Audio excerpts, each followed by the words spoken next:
Universidad de Manchester, en el Reino Unido, donde dirige el programa de grado en estudios hispánicos, lusófonos y latinoamericanos. Sus líneas de investigación giran en torno a la historia política, social y militar del mundo hispano de la Edad Moderna, particularmente durante los reinados de Felipe V. De eso da muestra su obra del año 2016, The Spanish Monarchy and the Creation of the Viceroyalty of New Granada, 1717-1739, en el que analiza la creación del virreinato del nuevo Reino de Granada desde una perspectiva que combina la geopolítica cortesana, en realidad, y las complejas relaciones entre las élites americanas y la corona española. Actualmente es el investigador principal del proyecto Trayectorias de Reforma en el Mundo Hispano, Carreras, Redes e Imperio bajo los primeros Borbones, 1700-1759, financiado por el Consejo de Investigación en Artes y Humanidades del Reino Unido y que busca analizar cómo las experiencias, relaciones y carreras de funcionarios itinerantes, individuos cuyas vidas y carreras al servicio de la corona se desarrollan en múltiples espacios geográficos, contribuyeron a la construcción de los imperios de la Edad Moderna. Más allá del movimiento, el nuevo paradigma de la movilidad y los estudios del mundo hispano en la Edad Moderna es el tema que va a abordar hoy, y por eso estamos muy agradecidos por su presencia. Gracias, Francisco. Muchas gracias, María Luz. Tengo unas diapositivas que no son esenciales, pero que igual a lo mejor son un poco más estéticas que los cuadros estos. Entonces, a ver si se dejan. Sí. ¿Ahí se ven? Sí, sí, perfecto. Ok. Bueno, pues nada, empezar de nuevo por las gracias a María Luz por la invitación y decir que me da mucho gusto poder estar aquí y poder contribuir, aunque sea a la distancia, ¿no? Tampoco se me escapa la ironía de hablar sobre movimiento y movilidad en un contexto en el que hemos tenido que reconsiderar la forma en la que solíamos la forma y la libertad con la que solíamos movernos antes, ¿no? Hace cosa de 2 años. Comparto en ese sentido el deseo que otros han expresado a lo largo del coloquio de volver a coincidir en persona, pero en cierta forma quizás soy un poco menos optimista, ¿no? Pensando en que por lo menos aquí en el Reino Unido muchas universidades han empezado ya a posicionarse claramente en el sentido de limitar la cantidad de viajes que se hacen a conferencias, ¿no? Y para mi sorpresa, en parte, esto ha generado menos resistencia por parte de profesores e investigadores de lo que uno podría imaginarse. Y supongo que eso es un poco en parte porque, bueno, la pandemia claramente ha demostrado lo que es posible hacer a la distancia y este formato virtual no deja de tener ciertas virtudes, ¿no? El poder invitar a gente que en otras circunstancias habría sido muy, muy difícil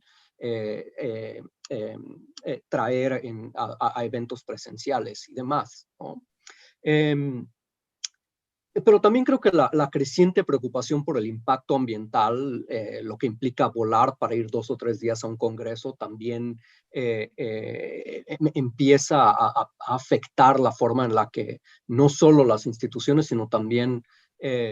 nosotros mismos vemos la viabilidad de los eventos presenciales a más largo plazo, ¿no? Ahora, lo que me queda muy claro es que sigue habiendo una necesidad de pensar en formas de reconstruir esos espacios informales de interacción y de convivencia que son absolutamente fundamentales para el networking, para el desarrollo de relaciones personales, etcétera, ¿no? Y que en este caso no estoy muy seguro cuál es la solución, ¿no? He visto en distintas oportunidades usar algún tipo de software que puede ser caro y al mismo tiempo un poco artificial. En fin, que quizá es algo que todos tenemos que pensar un poco más seriamente y sobre lo que en un momento u otro quizás sería una buena idea compartir experiencias de lo que ha funcionado y de lo que no, ¿verdad? Pero bueno, como dirían por acá, I digress. So, vayamos a lo que venimos hoy, ¿no? Lo que les voy a presentar hoy, como dijo María Luz, son algunas reflexiones derivadas del proyecto de investigación Trayectorias de Reforma en el Mundo Hispano, que financia el Arts and Humanities Research Council del Reino Unido, que está basado aquí en la Universidad de Manchester bajo mi dirección, ¿no? El material que les presento hoy en muy buena medida está escrito a 4 manos en colaboración con el doctor Pablo Hernández Sau, que fue parte del proyecto y que ahora recientemente acaba de recibir una Marcel Batallón Fellowship en el MIAS en Madrid y se fue para allá, ¿no? Y le debe también estas reflexiones le deben también mucho a los invaluables aportes de los colegas que participaron en el Simposio Internacional Movilidades en Curso en el Mundo Moderno, que se celebró de manera virtual aquí en Manchester en marzo de este año, ¿no? Trayectorias de Reforma, como dijo María Luz, se plantea analizar las experiencias, relaciones y carreras de funcionarios itinerantes que contribuyeron a la creación de los imperios de la Edad Moderna, ¿no? Desde un principio, cuando estábamos formulando el proyecto, nos inspiramos en parte en algunos de los aportes de la llamada Nueva Historia Imperial que durante la primera década de este siglo se planteó una reinterpretación del Imperio Británico del siglo XIX. En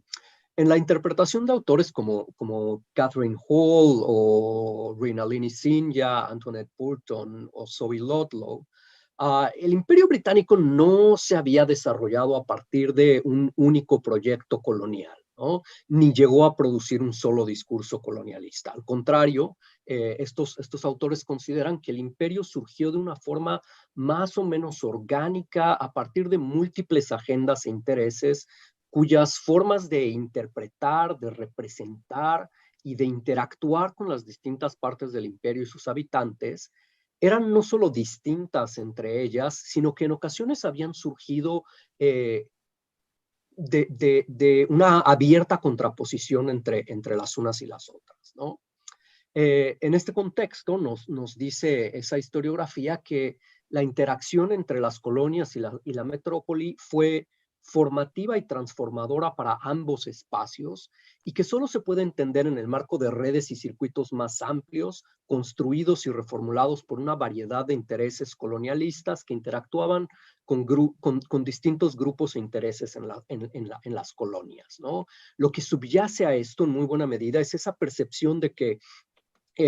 en este caso, el mundo del Imperio Británico no está dividido tajantemente entre la metrópoli y las colonias, sino que forma parte de un mismo espacio en el que individuos, ideas y objetos están circulando constantemente, ¿no?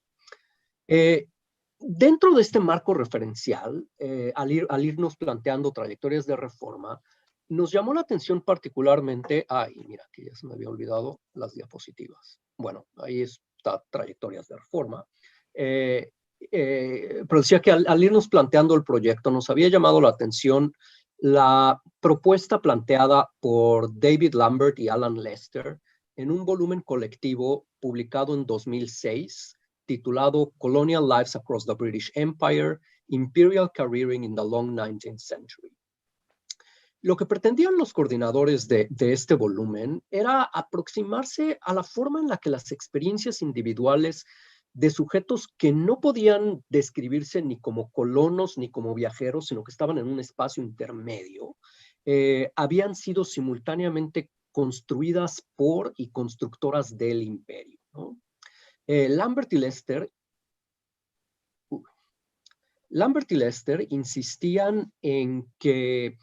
al seguir las vidas y carreras de estos individuos que habían vivido durante periodos extensos en un punto del imperio antes de moverse para otro y así sucesivamente, era posible aproximarse a la forma en la que distintos espacios se conectaban unos con otros, tejiendo lazos entre configuraciones culturales distantes. Y dado que ambos editores se habían formado o se formaron como geógrafos, quizá no resulte sorprendente el que partieran de una conceptualización de los espacios imperiales que estaba fuertemente influida por el trabajo de Doreen Massey. Así pues, una de sus principales preocupaciones era entender cómo tanto los espacios metropolitanos como los coloniales constituyeron puntos específicos de encuentro entre distintas trayectorias en los que se encontraban unas con otras en formas y tiempos específicos, ¿no? Lo que buscaban era destacar que los individuos no solo se desplazan a través de y habitan en el espacio, sino que al moverse de un sitio a otro lo transforman a medida que forjan sus trayectorias y se cruzan o insinúan sobre las trayectorias de otros, ¿no? En fin, que de una forma u otra, estas ideas contribuyeron a cómo planteamos trayectorias de reforma, llevándonos a interesarnos en la forma en la que distintos agentes de la corona española podían, por un lado, representar distintos intereses y proyectos imperiales, y por el otro, cómo sus trayectorias revelaban flujos relacionales entre distintos puntos de la monarquía y cómo al moverse entre un lugar y otro se transformaban a sí mismos al tiempo que transformaban los espacios por los que iban pasando, ¿no? Ya que empezamos a trabajar en el proyecto y conforme íbamos avanzando con la investigación, nos fuimos dando cuenta que no era suficiente tratar de entender las experiencias de los individuos que estudiábamos en cada punto por el que pasaron, sino que había que entender también cómo se daba su movimiento entre un punto y el otro, ¿no? Cómo interpretaban ese movimiento y qué implicaciones tenía para ellos y para quienes los rodeaban. Y lo que es más, nos parecía que hacía falta entender cómo se desarrollaba la secuencialidad de su itinerancia o movilidad escalonada y cómo se relacionaba cada instancia de desplazamiento con su contexto, pero también con la experiencia de los desplazamientos anteriores, ¿no? Es decir, que nos dábamos cuenta de que nos hacía falta entender el movimiento dentro de su contexto social y desde una perspectiva longitudinal. Ahora bien, al buscar referentes que nos ayudaran a pensar estos procesos de forma más sofisticada, nos encontramos con dos aproximaciones teóricas desarrolladas en distintos campos de las ciencias sociales que ofrecían aportes interesantes y que están parcialmente relacionadas, pero que no son en sí lo mismo, ¿no? Por un lado, estaba el así llamado nuevo paradigma de la movilidad o el giro de la movilidad, un giro más para añadir a la lista que mencionaba Francesco Benigno hoy en la mañana.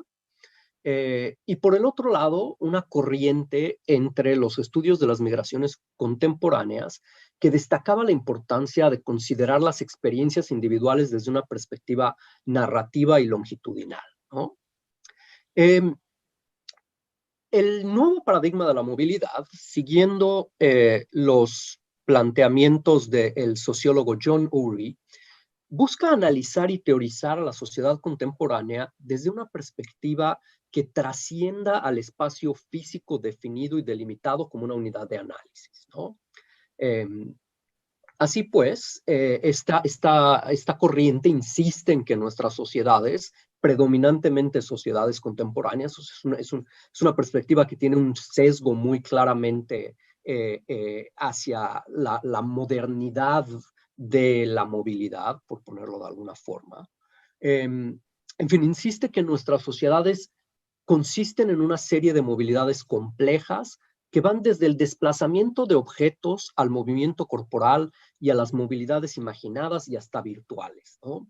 En algunos de los planteamientos más ambiciosos, algunos autores han propuesto desarrollar un mecanismo de análisis que nos permita entender en los mismos términos desde el movimiento de la sangre dentro del cuerpo hasta los viajes intercontinentales, pasando por la danza, el deambular dentro de una ciudad, el mudarse de un pueblo a otro, o el viaje o la migración internacional, ¿no? O sea, un referente que abarque toda instancia de movimiento, ¿no?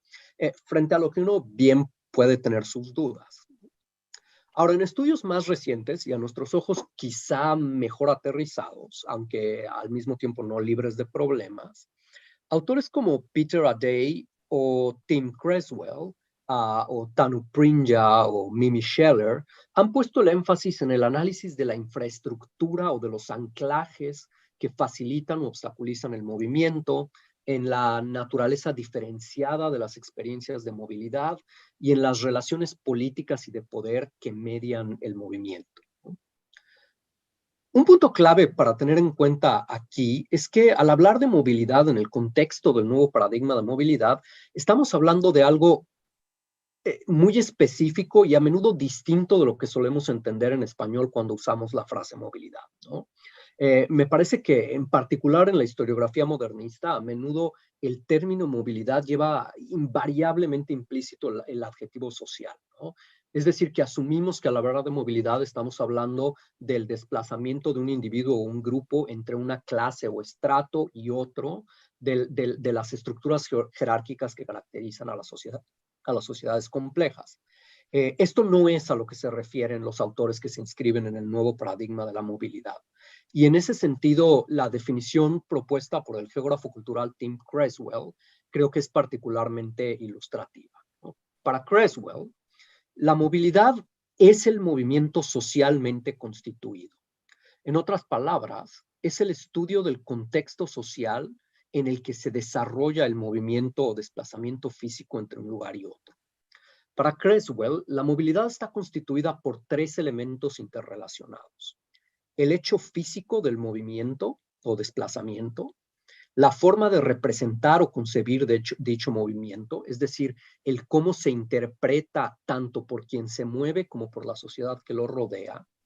y por último, las prácticas materiales y corporales, a menudo reflejo de relaciones y equilibrios de poder, mediante las cuales se lleva a cabo el movimiento físico, ¿no? Ahora, en paralelo al desarrollo del nuevo paradigma de la movilidad, una serie de estudios recientes sobre las migraciones en el mundo contemporáneo se ha venido planteando la necesidad de problematizar las categorías que les asignamos a individuos al moverse entre un lugar y otro.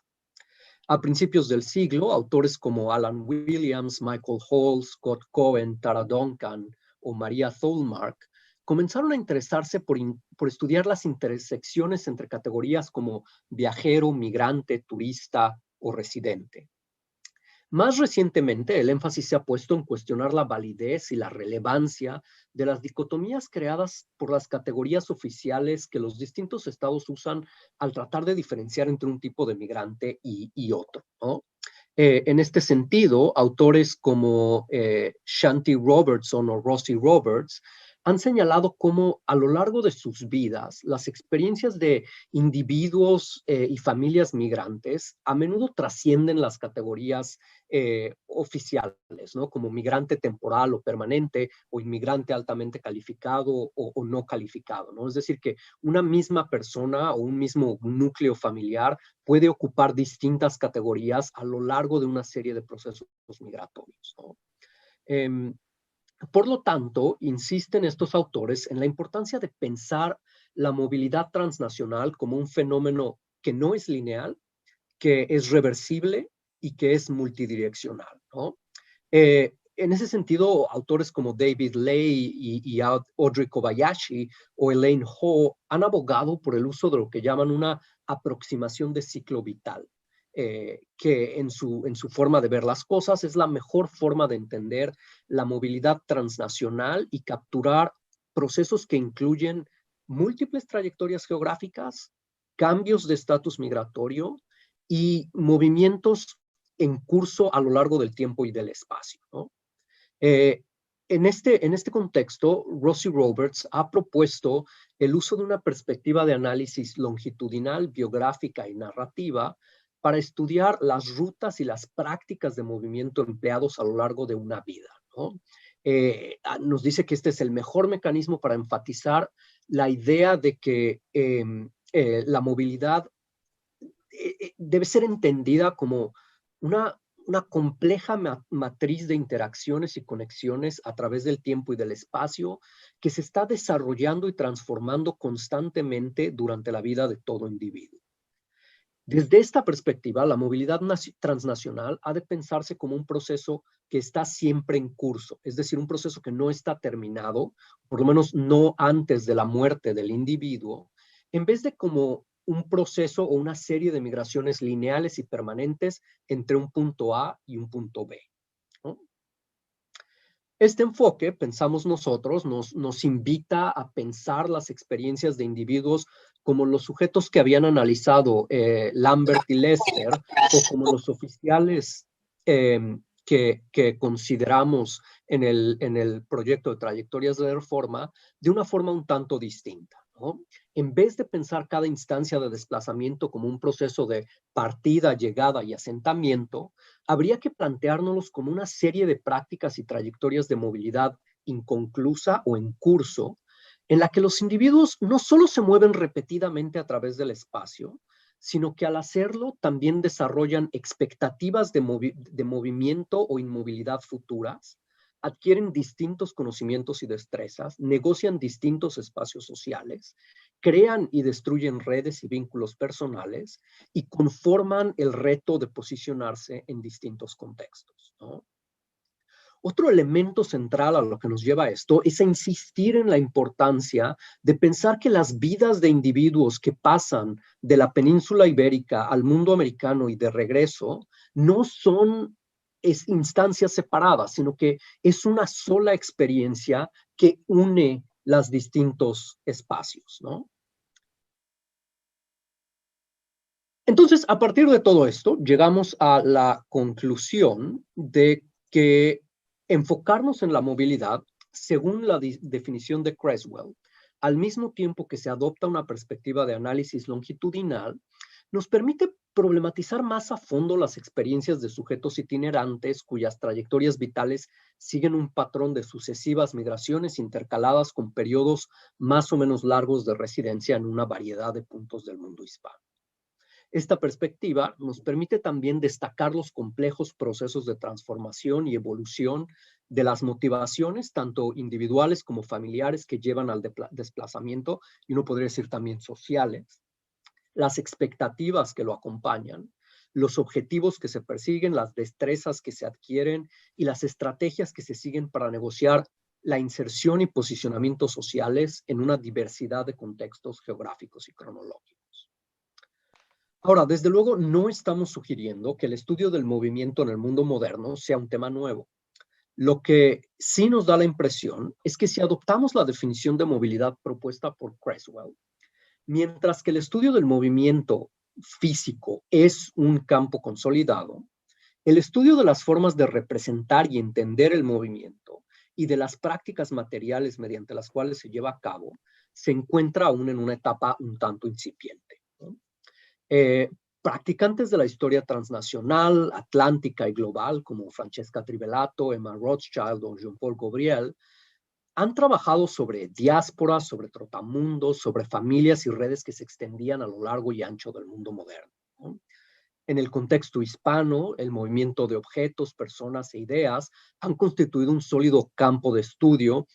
en el que, y por mencionar solo unos cuantos ejemplos, autores como Jane Mangan, Mercedes García Arenal o Bethany Aram han reconstruido las experiencias de dislocamiento de moriscos e indígenas, la circulación de agentes de la monarquía, de colonos o de migrantes temporales, y la distribución de distintos objetos mediante circuitos globales, ¿no? Por ahondar quizá muy brevemente en otro ejemplo, el trabajo de Ida Altman, por ejemplo, ha destacado la importancia de las experiencias de dislocación y migración en el mundo hispano moderno, señalando cómo los individuos al moverse de un lugar a otro contribuían a la interdependencia de las distintas partes de la monarquía, a la consolidación de los territorios americanos y quizá incluso al desarrollo de mercados con lazos locales, regionales y globales. El movimiento de distintos grupos e individuos también ha figurado de forma prominente en estudios sobre la evangelización y las órdenes religiosas, como los trabajos de Aliot Chamadavsky o de Giuseppe Marcocci. Mientras que hay obviamente una larguísima tradición del estudio de la migración laboral temporal en relación con el trabajo forzado en las minas americanas, por ejemplo, ¿no? Pero mientras que este es un campo muy bien consolidado, la movilidad entendida como el movimiento socialmente constituido ha recibido, creo yo, menos atención en la historiografía modernista, ¿no? Hace muy poco que se ha empezado a prestar atención, por ejemplo, a la relación entre movilidad e infraestructura, ¿no? Pienso cosas como las puertas de ciudades amuralladas, las posadas o los puentes, y algunos trabajos desarrollados para el Sacro Imperio, para Francia o para el mundo veneciano, por autores como Lucas Scholz o Rosa Salzberg. Los historiadores del mundo hispano en este contexto creo que han sido aún más cautelosos a la hora de adoptar esta perspectiva, aunque un manojo de trabajos como los de David Witt, Jordana Dim o Silvia Sellers García han empezado a prestar atención al estudio de puntos de tránsito o a la construcción social de espacios y distancias. La movilidad, en todo caso, es siempre el resultado de las relaciones entre quien se mueve y algo o alguien más, ¿no? Que puede ser el lugar de nacimiento, las redes sociales y los vínculos dentro de los que se opera, la familia o la propiedad, por mencionar solo un par de cosas, ¿no? Es dentro de esta matriz relacional que el movimiento adquiere significados específicos. Sin embargo, la mayoría de los estudios de movilidad en el mundo moderno aún tienden a prestar poca atención a las formas de representación y a las prácticas materiales que permiten el movimiento. Así pues, aunque hoy en día damos por sentado la importancia de sujetos móviles en el desarrollo y continuación de las redes socioespaciales que constituían la vida cotidiana en América hispana, en Europa, en Asia, en prácticamente cualquier parte del mundo moderno, aún sabemos bastante poco sobre cómo dichos individuos conceptualizaban y entendían su movimiento y sobre las prácticas a las que recurrían una y otra vez en el curso de sus desplazamientos. La movilidad a menudo era un fenómeno con múltiples etapas, marcados por estatus, objetivos y motores que cambiaban y se transformaban con el paso del tiempo y la distancia y por la adquisición de nuevos conocimientos o habilidades. Sabemos que los oficiales de la monarquía, por ejemplo, y que el clero que vivieron en distintas partes del mundo hispano, contribuyeron a la conformación del mismo mediante sus experiencias de movilidad en curso, ¿no? Tal fue el caso de figuras como Juan de Rena, Juan de Palafox y Mendoza, Manuel Godiño de Heredia o Fernando Valdés, quienes han sido objetos de estudios recientes. Pero estas movilidades secuenciales o en curso no fueron experimentadas exclusivamente por hombres blancos, funcionarios de la corona o de la iglesia, ¿no? Mujeres como Catalina de Erauso, como Teresa de Ávila o Sofonisba de Anguissola vivieron vidas igualmente móviles que contribuyeron de forma fundamental a la formación del imperio hispano. De igual forma que una multitud de hombres y mujeres esclavizados o de grupos sociales marginados experimentaron múltiples instancias de movimiento y reubicación dentro y fuera de las Indias. Y pienso aquí en sujetos como Narciso Convento, esclavizado por los condes de Galvez en la Luisiana antes de ser transportado a Madrid y que ha sido estudiado por José Miguel López García, o en Catalina Pipil, una indígena de Nonoalco en El Salvador, esclavizada por Sebastián de Benalcázar, que viajó por varias partes de América y que ha sido estudiada por Nancy Van Dusen. Pero también podrían mencionarse casos como Paula de Aguiluz, una afrodescendiente nacida en cautiverio en Santo Domingo, de donde pasó esclavizada a La Habana y a Santiago de Cuba, antes de ser juzgada 2 veces por la Inquisición de Cartagena de Indias, alcanzando su libertad entre un proceso y el otro. O quizá aún más interesante, María Josefa de Guzmán, nacida en Constantinopla a mediados del siglo XVII, capturada cerca de Belgrado, vendida en Italia, en Cádiz y en Tenerife, antes de ser llevada a Caracas, donde buscaría certificar que debía ser libre porque había pagado la mayor parte del precio en el que la había tasado su último dueño, al mismo tiempo que testificaba sobre la participación del hombre que debía venderla en Venezuela en extensas redes de comercio ilícito que vinculaban varios puntos del Caribe americano del Caribe español con las Canarias y con otros puntos del mundo atlántico, ¿no? En fin, que esta diversidad de experiencias de movilidad jugó un papel fundamental en la construcción de las redes de interconexión e interdependencia que se extendían a lo largo y ancho del mundo hispano, cruzando océanos y continentes. Para darles una idea más clara, podríamos pensar en un personaje bastante bien conocido en la historiografía americanista como Antonio de Ulloa, ¿no? Ulloa, como sabemos, murió en Cádiz en 1795 con el rango de teniente general de marina, el segundo más alto en la Armada Española de la época, y es quizá mejor conocido por haber participado junto a Jorge Juan en la expedición geodésica que midió por primera vez un grado de longitud en el Ecuador entre finales de la década de 1730 y principios de la de 40. Sin embargo, la vida de Ulloa se caracterizó precisamente por el tipo de movilidad escalonada o en curso a la que me refería antes. Cruzó el Atlántico varias veces en ambas direcciones, pero sus viajes estuvieron intercalados con más o menos largos periodos de estancia o residencia en ambos lados y más allá de los confines del mundo hispano. Aunque tendemos a pensar en él sobre todo como un científico y un oficial naval, su vida y su trayectoria reflejan una historia mucho más compleja. Los viajes y los asentamientos de Ulloa se llevaron a cabo en una variedad de capacidades distintas. Su movimiento, las formas en las que lo interpretó y representó y las prácticas materiales que le permitieron llevarlo a cabo reflejan contextos específicos y configuraciones sociales y culturales que cambian con el paso del tiempo. Lo que es más, ni su trayectoria geográfica ni su movilidad social fueron exclusivamente el resultado de decisiones calculadas y estrategias bien planeadas. De hecho, fueron en buena medida contingentes, no lineales, multidireccionales, sujetas a la incertidumbre y a la fortuna. Fueron el reflejo de conexiones sociales preexistentes, pero también un mecanismo de creación y ruptura de vínculos y lazos sociales, y estuvieron íntimamente ligados con la movilidad de otros individuos, a veces fomentándola y a veces impidiéndola. Y aunque sus biógrafos a menudo han tendido a minimizar el fracaso, la incertidumbre y el azar en la construcción de las experiencias de Ulloa, su trayectoria vital distó mucho de ser una larga lista de éxitos. De hecho, casi desde el principio, sus desplazamientos fueron motivados tanto por la desilusión, la mala fortuna o la violencia, como por el éxito, las coincidencias afortunadas o la estrategia. Ulloa nació en Sevilla en 1716 en el seno de una familia política y económicamente influyente, ¿no? Cruzó el Atlántico por primera vez a los 14 años como marino voluntario, tras haber fracasado en 2 intentos de ser admitido a la Escuela de Guardias Marinas de Sevilla. Se embarcó entonces en uno de los navíos de la Guardia de la Carrera de Indias con destino a Cartagena y bajo el mando de un amigo cercano de su padre.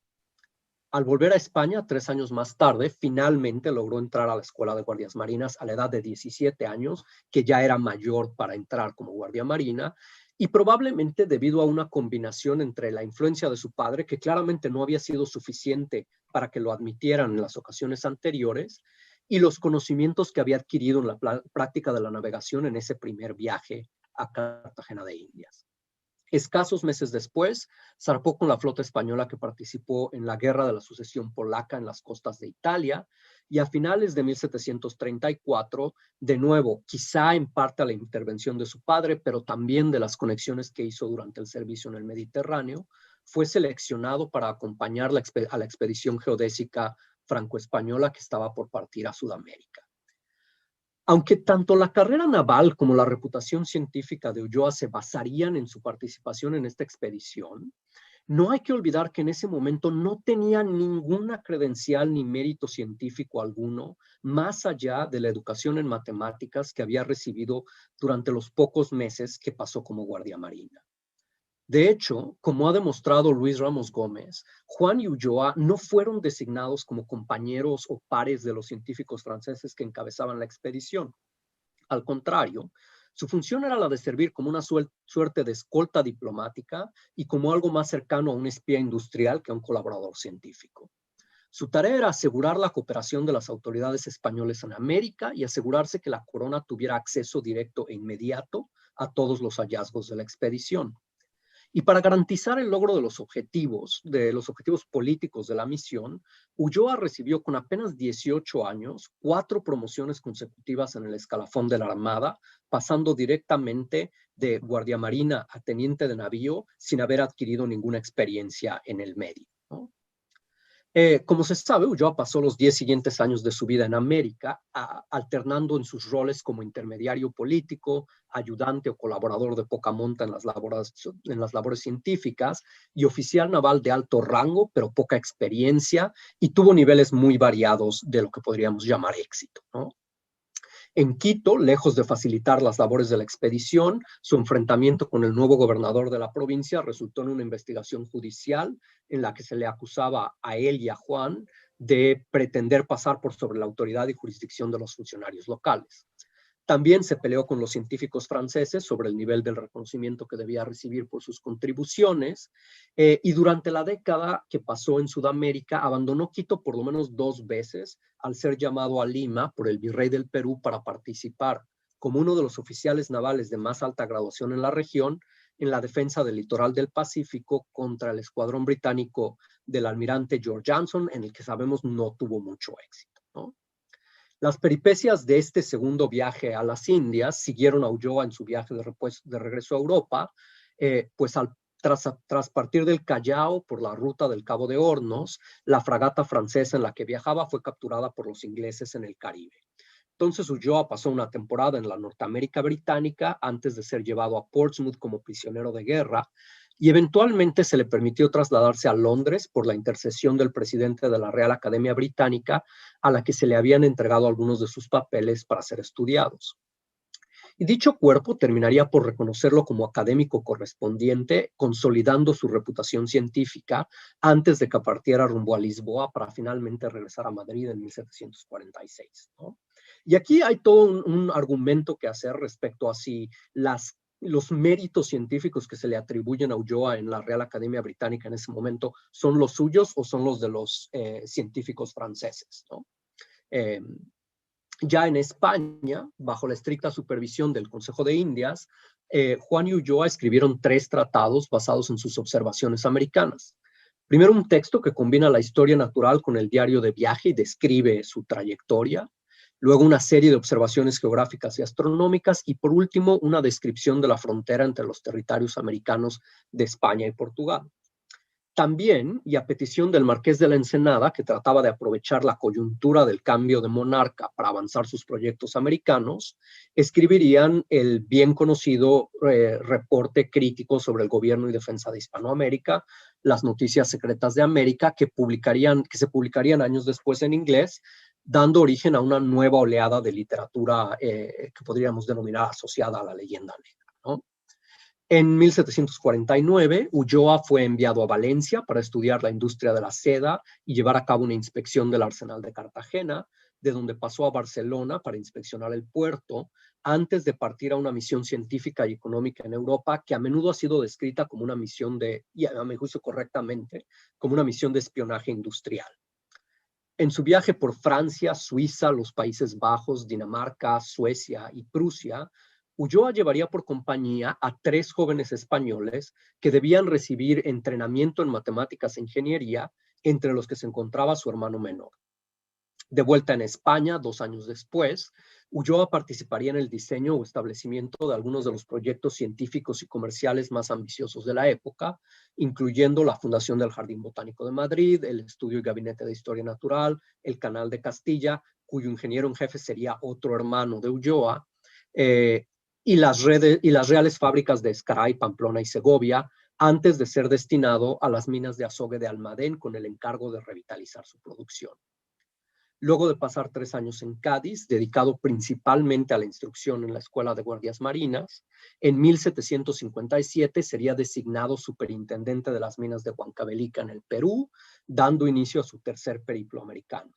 Esta vez zarpó por Cádiz con rumbo a Buenos Aires en la compañía de 3 parientes cercanos a los que llevaba en calidad de criados. En 1764, tras 3 años en Perú, iniciaría el viaje de regreso a España, pero se asentaría temporalmente en La Habana, donde lo alcanzó el nombramiento como primer gobernador español de la Luisiana, un cargo que tenía poca conexión con su experiencia previa como marino, científico o administrador de minas. Y quizá no es de sorprender que tras 2 años en el cargo, una revuelta de los esclavistas de la provincia lo forzaría a huir de regreso a Cuba y de ahí de nuevo a Cádiz, donde iniciaría otro periodo de docencia en la Escuela de Guardias Marinas. En 1776 partiría en lo que sería su último viaje a América como comandante de la última flota que partió con rumbo a la Nueva España. Y tras 2 años en Veracruz regresaría a España a recibir la última promoción de su carrera naval y publicaría 2 tratados más, uno sobre la geografía de Nueva España y otro sobre el eclipse solar de 1778. El último comando que recibió Ulloa se dio durante la Guerra de Independencia de las colonias británicas en Norteamérica y lo vería patrullar las Azores para proteger el comercio español a través del Atlántico. Pero su actuación terminaría en una larga corte marcial que interrumpiría su carrera militar durante varios años y le negaría el ascenso a capitán general, pese a que al final la comisión lo encontró no culpable, ¿no? Pasaría los últimos años de su vida escribiendo sobre distintos temas y ocasionalmente asesorando a la corona en materias americanas y de minas. Así pues, la trayectoria de Ulloa no siguió un patrón lineal ni en términos geográficos ni profesionales. Aunque técnicamente todos sus desplazamientos se dieron en el contexto del servicio a la corona, se movió en una variedad de capacidades distintas, motivado por diferentes razones y con distintos fines. Experimentó a lo largo de su carrera fracasos importantes que retrasaron sus promociones e incluso amenazaron con descarrilar su carrera en distintas ocasiones. Sus obras, y particularmente la relación histórica del viaje a la América Meridional y su muy peculiar disposición testamentaria, nos permiten aproximarnos a la forma en la que entendió y justificó su movimiento dentro de una compleja matriz de conexiones sociales definidas cultural y cronológicamente, insistiendo en los riesgos, los sacrificios, los altos costos, pero también en las oportunidades para adquirir nuevos conocimientos y demostrar su lealtad y mérito. La relación histórica también nos ofrece bastantes detalles sobre la materialidad del movimiento, desde las técnicas de navegación hasta los mecanismos usados para desplazarse desde Cartagena de Indias hasta Panamá o a Quito y de ahí a Lima, recordándonos la importancia de pensar las prácticas materiales y las relaciones de poder que caracterizaban el movimiento en esta coyuntura histórico-geográfica.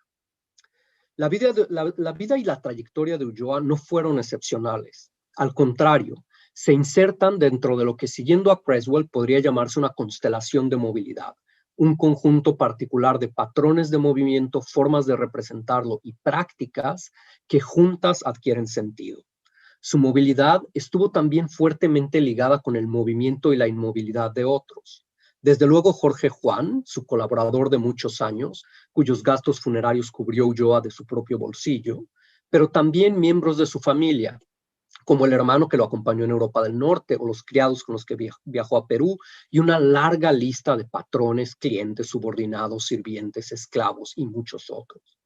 Por citar solo 2 ejemplos de cómo la movilidad de Ulloa y sus relaciones sociales afectaron a otros, pensemos, por ejemplo, en Francisca Ramírez de Laredo, natural de Lima y 34 años más joven que su marido. Ramírez de Laredo se casaría con Ulloa por proxy, mientras este estaba en La Habana en 1766. Al año siguiente viajaría del Callao a Luisiana para alcanzar a su marido, dando a luz a su primer hijo en Nueva Orleans antes de ser forzada a huir rumbo a La Habana durante la revuelta de los esclavistas. Con su marido terminaría en Cádiz, dando a luz a 8 hijos más, 5 de los cuales, junto al primogénito, sobrevivirían la infancia. En cambio, o en contraste, aunque no se sabe mucho de su vida, María Antonia del Espíritu Santo y Ulloa, quien se cree fue hija ilegítima del marino, fue concebida durante el tiempo que pasó como superintendente de las minas de Huancavelica y luego pasó casi toda su vida encerrada en el convento carmelita de Huamanga, donde recibía periódicamente dinero de su padre. Como la de Ulloa, las trayectorias de quienes lo rodeaban no fueron ni excepcionales ni atípicas, ya que instancias de movilidad escalonada fueron sumamente comunes tanto entre hombres como mujeres, individuos libres, esclavizados y de distintos grupos étnicos y sociales, cuyas vidas se desarrollaron dentro y alrededor del mundo hispano de la Edad Moderna. Pero en fin, para terminar con Ulloa, déjenme simplemente recordar el quizá muy apropiado destino que ha tenido la casa donde nació y creció en Sevilla. hoy en la esquina de las calles Alfonso XII y Almirante Ulloa, el edificio que fuera la casa de un individuo y una familia particularmente móvil se ha transformado en un hostal de mochileros. Y una disculpa por las fotos de Google Earth, pero no sé qué hice con las que tomamos en julio. Así es que tuve que piratear esas. Bueno, como conclusión, permítanme decir entonces que adoptar una perspectiva de análisis como la que he propuesto aquí nos permite recuperar las vidas itinerantes de una multitud de habitantes del mundo hispano moderno, reconstruyendo su movimiento y la forma en la que sus trayectorias específicas crearon interconexiones e interdependencia a través de océanos y continentes. Reconstruir estas movilidades es fundamental para entender cómo se construía a ras de suelo o de mar el tejido social del mundo hispano. En segundo lugar, nos muestra cómo estas experiencias de movilidad estuvieron definidas cultural y cronológicamente sin necesariamente coincidir con las ideas y formas de practicar la movilidad que damos por sentadas desde nuestra perspectiva actual, ¿no? Antes y después de la pandemia. Es decir, que estas experiencias adquieren significado a través de nociones específicas pero compartidas de lo que implica el movimiento, de por qué se mueven las personas y de lo que ganan o pierden al moverse. Y al mismo tiempo, estas experiencias contribuyen a formar y transformar dichas nociones. Las formas de representar e interpretar el movimiento a fin de cuentas se reformulan constantemente a través del tiempo y del espacio y revisten a la movilidad de una variedad de significados. Estas instancias de movilidad y de inmovilidad se vuelven tangibles en las experiencias de los esclavizados, se representan en los tratados y en la correspondencia de oficiales de la monarquía y se interpretan en las memorias de comerciantes y autores configurando imágenes de movimiento compartidas. Finalmente, esta forma de aproximarnos a las movilidades en curso en el mundo hispano de la Edad Moderna nos permite también entablar un diálogo entre los debates y métodos usados por investigadores que se enfocan sobre todo en el mundo contemporáneo y la práctica e interpretación cronológicamente contextualizada que caracteriza la labor del historiador. Esta perspectiva nos permite ver desde una forma distinta las experiencias de movilidad al representarlas como procesos inconclusos, enfatizando su carácter no secuencial, contingente y multidireccional, al recuperar patrones específicos de movimiento, formas de interpretar y repensar dicho movimiento y las prácticas materiales que lo hacen posible, podemos recentrar la importancia de estas experiencias en la construcción del mundo hispánico moderno. Pero también es necesario enfatizar la importancia de pensar la movilidad dentro de su dimensión histórica concreta, dejando a un lado las interpretaciones simplistas que se repiten comúnmente entre cientistas sociales sobre, por ejemplo, cómo todo el pasado fue fundamentalmente menos móvil que el presente, o sobre el hecho de que la movilidad es supuestamente siempre deseable y que resulta inevitablemente, y que la inmovilidad resulta inevitablemente de la opresión y de la falta de poder. Tomar el contexto histórico de forma más seria nos permite finalmente ir más allá del injustificado énfasis en la naturaleza contemporánea de las formas complejas de movilidad que subyace a mucha de la literatura del nuevo paradigma de la movilidad. Muchas gracias. Bueno, muchas gracias, Frank, por la exposición. Brillante, puedo decirlo desde mi punto de vista, que nos han puesto en contacto con tantos autores que en mi caso yo no conocía, sobre todo de la historiografía anglosajona que ha citado desde el punto de vista teórico. Y mientras los asistentes pueden ir formulando sus preguntas a través del chat para hacerle en este caso, yo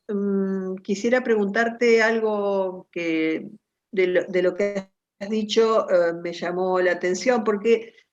trabajando un personaje que ahora no viene al caso hacer autorreferencia, pero la discusión siempre te la plantean desde el punto de vista, pero entonces, ¿qué es? ¿Es un aventurero? ¿Es un viajero? ¿Es realmente qué? Bueno, mi argumento siempre ha sido responder que una persona no es una sola cosa, es decir, hay múltiples yoes, y para eso, para mí, Erving Goffman me lo dejó muy claro, es decir, una persona puede hacer muchas cosas a la vez, y en este caso, ¿por qué forzar a alguien a tener una sola definición. Entonces, esa es una de las preguntas, ¿cómo lo ves? Y la otra, ya aprovecho para preguntarte si, del mismo modo que citaste a Rosie Roberts, también han pensado en hacer algo en el proyecto para tener algún tipo de estudio así sobre las categorías, pero en la edad moderna. Estoy completamente de acuerdo. Es irreal tratar de asignarle una categoría a un individuo a lo largo de su vida, ¿no? Pero precisamente el hecho de que nos siguen tratando de forzar a hacer eso es parte de lo que nos lleva a pensar en la necesidad de enfatizar, no nada más el que es un tanto absurdo, sino el que hay un montón de teoría que lo demuestra, ¿no? Es también en parte volver a pensar en los aportes de la nueva biografía, ¿no? Esta idea de que no solo una persona puede caber en una multitud de categorías, sino que además la forma en la que esta persona se piensa a sí misma y la forma en la que tendríamos que pensarlas no necesariamente es una lógica coherente de desarrollo, ¿no? Sino que hay muchas contradicciones internas, ¿no? En ese sentido estoy completamente de acuerdo. Lo que sugieres de pensar las distintas categorías de la edad moderna, creo que es una excelente idea. No es algo que nos estemos planteando en este momento, pero creo que sin lugar a dudas es algo que valdría la pena hacer más a largo plazo. Bueno, gracias por las respuestas. A todos los demás les agradezco mucho la presencia, María Victoria, Nahuel, ahora a ver, Sasha, etcétera, todos los que han asistido, Francisco, y a Juan Manuel, que recién envió un saludo. Mariano, gracias por el comentario, y a ti, Francisco, bueno, nada más que agradecerte nuevamente y sobre todo pensar que nos has planteado muchas cosas interesantes para discutir y para flexibilizar muchas de las categorías que utilizamos habitualmente, al mismo tiempo que la posibilidad de flexibilizar no impide el ser rigurosos con la utilización, ¿no? Así que muchas gracias a todos y a todas, y muchas gracias, Francisco, nuevamente. No, gracias, de nuevo, gracias a ti por la invitación y saludos a María Victoria, que no lo había yo visto.